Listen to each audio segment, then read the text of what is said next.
Welcome back to Kungana Chengetoi 90, brought to you by Tixozo Media, episode 39. The prince could not wait any longer, and it was during a stormy night that he was delivered. The queen mother got up and poured water over this new life.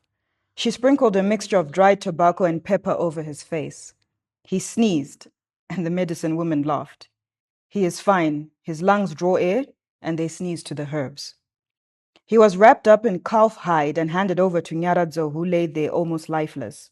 She held him, with the queen mother supporting her hands. She said, "Look at my son, so strong, determined, unmoved, and ready to move mountains on this earth. I shall call him Dombo, Changamire Dombo, for he will be my rock. He will be our rock.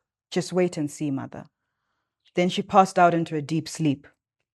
The queen mother takes Dombo out of his mother's hands and into her own, and while smiling at him, she says, "Welcome, young Dombo. Do not listen to her.